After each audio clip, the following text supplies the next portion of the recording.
최근 포스테콜로 감독의 전술에 대해서 현지 평론가들도 많은 비판을 하고 있는데, 지난 본머스전이 끝난 이후에 어떤 이야기가 나왔냐면 해리 레드냅, 토트넘 이야기에 아주 비판을 많이 하는 사람이잖아요. 이 사람이 토트넘 하스퍼가 지난 본머스전에 전술적으로 정말 미쳐 있었다, 아주 안 좋았다 라고 이야기를 했어요. 어떤 거였냐면 로메로가 부상에서 복귀하자마자 좋은 경기를 펼치지 못하는 상황, 그리고 비수마가 압박을 이겨내야 되는 상황이었는데, 해리 레드냅은 전반전의 경기력을 봤을 때 압박으로 유명한 본머스를 상대로 왜 포스테코글루 감독이 그렇게 자신의 축구 스타일을 유지하면서 탈압박을 하려고 했는지 모르겠다, 이런 이야기였어요. 구체적으로 보면 정말 미칠 것 같았다. 왜 토트넘의 코치진들은 이런 짓을 하는지 모르겠다. 맨마크를 당하고 있는데 왜 비수마에게 볼을 주느냐, 도저히 이해를 못하겠다. 경기를 시작한 이후에 나는 솔랑키에게 바로 패스를 해야 된다고 생각을 했었다. 왜냐면 이번 주에 리버풀 경기를 주중에 봤었는데, 리버풀은 반다이크라는 최고의 볼 플레잉 센터백, 그러니까 볼을 잘 다루는 센터백이 있는데, 그럼에도 불구하고 파리 생제르맹의 압박이 강하니까 처음 20분 동안 한 번도 공격을 하지 않고 탈압박을 위해서 짧은 패스를 주고받지 않았다. 그러면 압박을 할 때 아무런 의미가 없어진다. 리버풀도 그런 축구를 하는데 토트넘은 도대체 왜, 본머스가 프리미어리그에서 압박을 하는데 가장 뛰어난 팀 중 하나인데 이 팀을 상대로 하는데 왜 리버풀도 안 하는 탈압박을 무리해서 하려고 하느냐. 포스테콜로 감독의 무리한 탈압박 전술에 대해서 비판을 한 거거든요. 이라올라 감독이 이번 시즌에 본머스를 이끌고 전방 압박을 정말 강하게 하잖아요. 사실 이라올라 감독은 라리가 때부터 정말 이 압박 하나로는 유명한 감독이었어요. 특히나 이라올라 감독이 라리가에서는 탈압박을 잘하는 바르셀로나를 상대로 상성이 굉장히 좋았던 감독이에무 어떤 정도로 좋았냐, 이라올라 감독의 라리가의 성적을 보면요, 바르셀로나를 5번 만났는데 라요 바에카노를 이끌고 3승 1무 1패를 했습니다. 바르셀로나와의 경기에서 압도적인 우위고요. 한 번 패배한 것도 코파델레이 컵 대회에서 패배한 거예요. 나머지 경기들은 리그 성적을 기준으로 하면 3승 1무, 바르셀로나에게 리그에서는 한 번도 지지 않았던 팀이 바로 이라올라 감독의 라요 바에카노입니다. 그 정도로 이라올라 감독이 바르셀로나가 후방에서 탈압박을 하고 짧게 풀어나오는 팀으로 유명하잖아요. 그 팀을 상대로 강력한 압박을 통해서 오히려 승점을 가져오는 그런 축구를 했던 라리가에서부터 압박으로는 정말 유명한 감독이었거든요. 그런데 토트넘이 후방 빌드업을 잘하는 편도 아닌데 왜 이렇게 무리해서 탈압박을 했느냐, 이게 지난 그 토트넘과 본머스전의 기록을 보면요, 명확하게 나타납니다. 이 그래프가 본머스가 인터셉트를 한 위치를 나타내는 자료예요. 근데 본머스의 인터셉트 위치가 하프라인 위쪽, 그러니까 토트넘 진영에서 대부분의 인터셉트가 이루어진 건 확인할 수 있습니다. 이 뜻은 토트넘이 후방에서 볼을 돌릴 때 앞쪽에서 압박을 해서 볼을 끊어냈다는 뜻이죠. 반대로 토트넘은 인터셉트한 위치가 본머스 진영에선 단 한 번도 없어요. 본인들의 지역에서만 인터셉트를 했습니다. 그만큼 본머스의 전방 압박에 토트넘이 대응을 못하면서 후방에서 본인들의 축구를 풀어나가지 못했던 이런 장면들이 많았었거든요. 그리고 가장 답답했던 것 중에 하나가 어떤 거였냐면, 보통 탈압박을 할 때 중앙 지역이 웬만해서는 강하게 막혀 있잖아요. 아무래도 이 안쪽 공간에는 상대팀도 중앙 지역은 내주지 않는 이러한 압박 전략을 쓸 때가 많고, 본머스도 마찬가지였습니다. 그러다 보면 당연히 측면 지역으로 패스를 돌리는, 이 측면 지역으로 패스를 돌린다는 건 아무래도 경기장 중앙에서는 사면을 모두 압박을 받는 방향으로 가져갈 수밖에 없잖아요. 근데 측면에서는 터치라인을 끼고 있기 때문에 아무래도 경기장 중앙에서 볼을 받는 것보다는 아무래도 터치라인을 등지고 있으면 압박을 받는 방향 자체가 조금은 줄어들어요. 그렇기 때문에 측면 지역으로 패스를 보내주는 건데, 이때 클루셉스키가 부상으로 경기에 못 나오고 있는 상황이다 보니까 여기서 문제가 생깁니다. 클루셉스키가 못 나오고, 그리고 손흥민도 지난 경기에는 안 나왔기 때문에 전반전에는 오도베르와 브레넌 존슨, 이 두 선수에게 패스를 준 거예요. 그런데 특히나 존슨이 클루셉스키랑 차이가 아주 크게 나는데, 만약에 클루셉스키였다면 클루셉스키의 장점은 내려와서 볼을 받을 때 수비수를 등지고 여기서 돌아서면서 가운데로 침투해 들어가는 선수에게 찔러주는 패스가 가능하죠. 손흥민 선수도 이런 플레이를 많이 하잖아요. 특히나 쿨루셉스키는 더욱더 손흥민 선수보다 등지는 플레이가 좋기 때문에 내려와서 볼을 받아주는 건 측면 공격 자원 중에 쿨루셉스키가 아무래도 가장 잘해요, 토트넘에서. 근데 쿨루셉스키가 없고 브레넌 존슨이 있다면 여기서 내려와서 볼을 받는 게 존슨은 잘 안 되는 선수입니다. 그리고 존슨이 오른발에 쓰다 보니까 그러니까 손흥민 선수가 왼쪽에 나올 때는 손흥민 선수가 오른발에 쓰니까 내려와서 볼을 받을 때 반대를 바라보면서 오른발로 패스를 이렇게 공급을 할 때가 많잖아요. 근데 존슨은 오른발에 쓰는데 오른쪽에서 뛰는 걸 좋아하는 선수예요. 그러다 보니까 내려와서 볼을 받아도 패스를 가운데로 뿌려주려면 왼발을 써야 되는데 이 왼발이 아무래도 좀 부적합하다 보니까 존슨이 손흥민이나 쿨루셉스키처럼 내려와서 안쪽으로 패스를 보내주려고 해도 이 플레이가 굉장히 어색합니다. 그리고 더군다나 등지는 플레이를 또 잘 못하죠. 그러다 보니까 알크마르 전부터 어떤 장면이 많이 나오냐면 측면에서 볼을 잡고 있다가 토트넘이 압박을 받으니까 전방으로 패스를 보내주는 장면이거든요. 그러면 여기서 존슨이 내려와서 볼을 받습니다. 근데 내려와서 볼을 받을 때 순간적으로 등을 지는 게 불편하니까 흘리면서 나가려고 해요. 근데 이때 뒤쪽에 붙어 있었던 수비수에게 흘리는 게 간파를 당하면서 여기서 볼을 끊기는 장면을 볼 수가 있습니다. 여기서 볼이 끊기면서 바로 알크마르에게 좋은 공격 기회가 오는 장면이거든요. 이 장면도 토트넘이 압박을 당하니까 측면 지역으로 패스를 돌려요. 그리고 앞쪽에서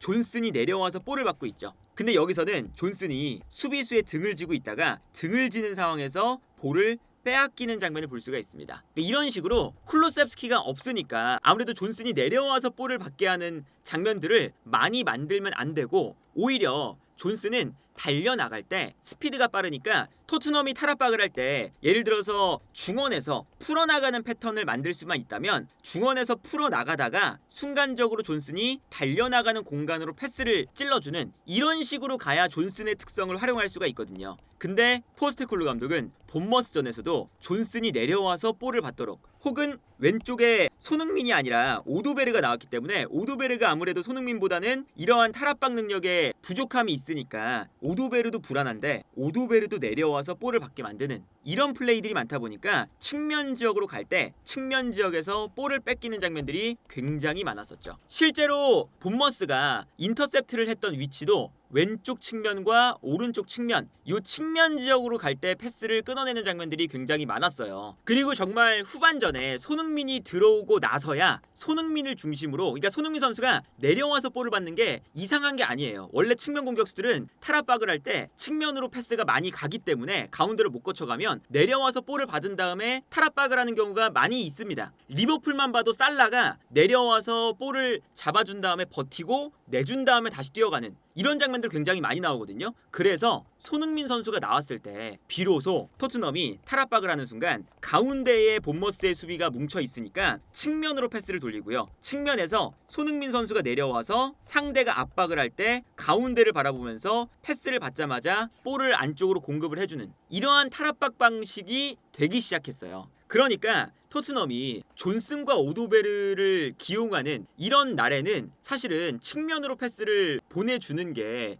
쿨루셉스키와 손흥민이 없으니까 최대한 자제하고 오히려 이 선수들이 이렇게 내려와서 볼을 받는 게 약점이 있다 보면 앞쪽으로 그냥 찔러주는 아니면 솔랑키에게 한 번에 패스를 보내주고 솔랑키가 키가 크니까 떨어뜨려주면 이때 존슨과 오도베르가 달려나가면서 사실 존슨과 오도베르의 스피드가 기본적으로 빠르니까 이렇게 떨어뜨려주는 플레이를 하면 오히려 잘 맞거든요. 근데 그런 식으로 경기를 풀어나가는 것은 토트넘이 안 하는 그러니까 선수들의 특성을 잘 못 살리는 플레이를 했던 거죠. 그리고 여기에 더해서 아까 레드넵이 이야기했던 것처럼 토트넘은 후방에서 빌드업을 할 때 비수마가 지난 경기에서도 압박을 분명히 받고 있는 장면이 많습니다. 근데 압박을 받고 있는 비수마에게 굳이 패스를 줘서 여기서 볼을 뺏기는 장면들이 많이 나왔었죠. 그래서 아까 레드넵이 이야기했던 것 중에 하나도 비수마가 왜 볼을 그렇게 원하면서 내려오느냐 맨마크를 당하고 있는데 그리고 왜 비수마한테 도대체 볼을 주느냐 이거잖아요. 근데 이게 탈압박을 할 때는 내려오는 미드필더가 뒤에서 당연히 압박이 들어오고 있으니까 이 선수에게 아예 주면 안 되냐 이런 건 아니거든요. 보통은 수비형 미드필더나 아니면 중앙 미드필더가 내려오면서 볼을 받을 때 압박을 받는 선수에게 패스를 주는 게 탈압박을 시작하는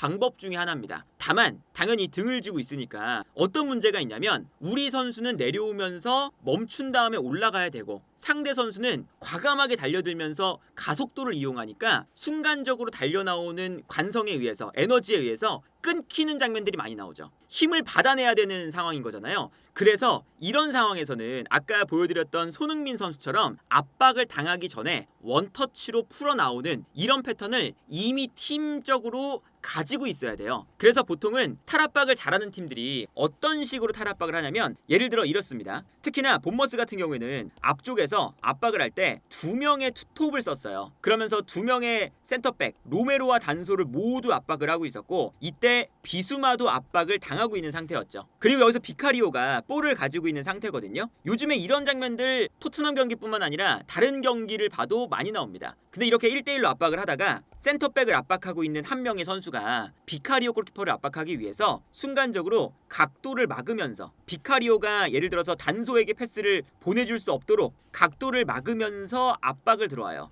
그리고 이때 비카리오는 앞쪽에 있는 비수마한테 주는 거죠. 비수마가 압박을 받고 있지만 왜 그러냐면 옆에 있는 단소가 이제는 비는 장면이 나오니까 볼을 받자마자 상대가 압박을 위해서 달려들 때 원터치로 내줘라 라는 거거든요. 아니면 사실은 비수마가 탈압박 능력이 있다면 볼을 받아서 그냥 탈압박을 해버리면 돼요. 둘 중에 하나예요. 그러니까 선수의 개인 기술로 탈압박을 하거나 아니면 이렇게 순간적으로 상대 공격수가 골키퍼를 압박하러 튀어나갈 때 비는 공간이 있으니까 이 공간으로 한 번에 과감하게 패스를 보내줘서 미드필더 지역에서 원터치로 패스를 줄 수 있는 공간을 미리 보면서 볼을 내주는 이런 계획 자체가 완성이 되어 있어야 됩니다. 예를 들면 어떤 장면이냐면 토트넘이 전방 압박을 하다가 압박이 풀리는 경우가 약간 이런 장면이거든요. 이번에는 역으로 상대를 압박할 때 앞쪽에 있는 3명의 선수들 그러니까 상대의 센터백 2명과 수비형 미드필더 1명 압박을 하고 있어요. 그리고 이때 상대 골키퍼가 볼을 가지고 있죠. 근데 그 순간 상대 센터백을 압박하던 히샬리송이 센터백을 가로막으면서 골키퍼를 압박합니다.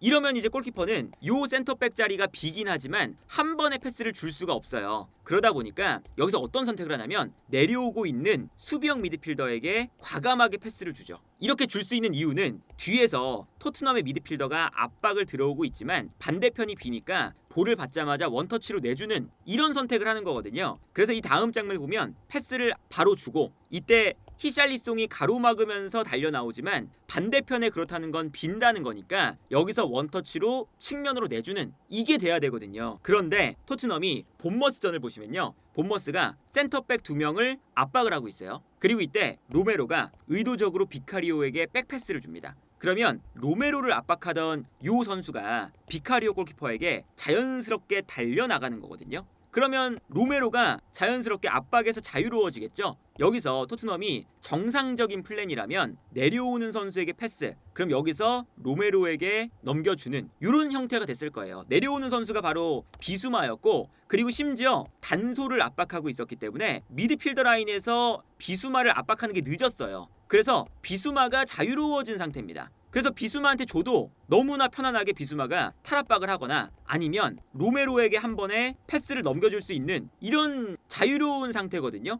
근데 비카리오가 준비가 안 되어 있다 보니까 이거는 비카리오의 발밑이 안 좋은 것도 있지만 팀적으로 준비가 안 돼 있으니까 미리 생각을 못 하는 거죠. 그러다 보니까 비수마한테 준다는 생각을 못하고 결국에는 볼을 끌다가 압박을 당해서 어설프게 앞쪽으로 패스를 합니다. 근데 앞쪽에 이미 센터백 한 명을 본머스가 압박을 하고 있잖아요. 단소 쪽이 이미 압박을 당하고 있는데 이 압박당하는 쪽으로 패스를 주면서 여기서 볼을 빼앗기는 장면이 나와요. 그래서 이 장면도 사실은 비카리오가 아주 위험한 패스를 했기 때문에 본머스가 결정력만 좋았다면 곧바로 실점하는 장면이었어요. 이 장면도 본머스의 공격수 2명이 토트넘의 센터백 로메로와 단소를 모두 압박하고 있죠. 이때 로메로가 또 백패스를 합니다. 그리고 이번에는 단소를 마크하던 선수가 비카리오를 압박하기 시작해요. 그러면 비카리오를 향해 압박을 들어가니까 자연스럽게 단소가 자유로운 선수가 돼요. 그러면 이제 아까 이 탈압박에 대한 개념을 봤을 때 앞쪽에 비수마가 또 과감하게 내려옵니다. 비수마가 괜히 내려오는 게 아니거든요. 분명히 뒤에서 상대 선수가 압박을 하고 있는데 비수마가 볼을 왜 달라고 하냐면 볼을 비수마에게 주는 순간 비수마가 원터치로 줄 수가 있으니까 달라고 내려오는데 여기서도 비카리오가 그 생각을 못하는 거죠. 준비가 안 되어 있으니까. 그래서 여기서도 어떤 선택을 하느냐, 이미 본머스의 공격수 한 명이 로메로를 압박하고 있는데 로메로한테 패스를 줍니다. 이러면 로메로가 압박을 당하고 있는데 패스를 주니까 당연히 압박을 당할 수밖에 없겠죠. 그러면서 여기서도 어떤 상황이냐면 단소를 압박하던 선수가 비카리오를 압박했으니까 자연스럽게 한쪽 측면에서 압박을 할 수가 있는 구도가 만들어져요. 반대편에는 압박을 하는 선수가 없어도 되는 거죠, 본머스 입장에서는. 그래서 한쪽 측면에서 본머스가 토트넘을 완전히 둘러싸면서 압박에 성공하는 장면을 볼 수가 있습니다. 비수마를 분명히 내려오고 있는데 이 내려오는 선수에 대한 활용법이 안 된다는 거죠. 그리고 실제로 비수마도 내려오면서 볼을 받을 때 비수마에게 볼이 간다 하더라도 비수마가 시야를 열어놓고 있지 않고 그리고 줄 수 있는 공간을 팀적으로 만들어 놓지 못하다 보니까 이렇게 비수마에게 패스를 줬을 때 비수마도 원터치로 나가야 되는데 원터치로 못 나가서 볼을 빼앗기는 장면이 많아요. 그러다 보니까 볼을 뺏기면서 토트넘이 또다시 결정적인 실점 위기를 맞이하는 이런 장면들도 많이 나왔죠. 이렇게 탈압박 준비가 안 되어 있으면 짧은 패스를 하지 말던가 비수마가 내려오지 말던가 아니면 비수마가 내려왔다면 비수마를 활용해서 탈압박 패턴을 만들던가 뭔가를 해야 되는데 그런 것도 없으면서 왜 도대체 이렇게 탈압박을 고집하느냐, 이런 비판을 토트넘이 받고 있는 거고, 실제로 토트넘이 강하게 비판받을 수 있을 만한 그런 모습들을 이번 경기에서 보여줬다. 이 레드넵의 이야기처럼 왜 이렇게 미친 전술, 미치도록 탈압박에 집착하는 이런 전술을 탈압박도 못하면서 가져가는지 모르겠다, 이런 표현을 쓸 정도로 포스테코글루 감독이 현지에서도 많은 비판을 받고 있는 중이라고 볼 수가 있겠고요. 이 문제가 풀리지 않으면 토트넘이 이번 시즌에 이제 유로파 우승, 이것을 이제 마지막으로 노리고 있는데 이 우승 경쟁에서도 그렇게 긍정적인 결과는 예상되지 않는다.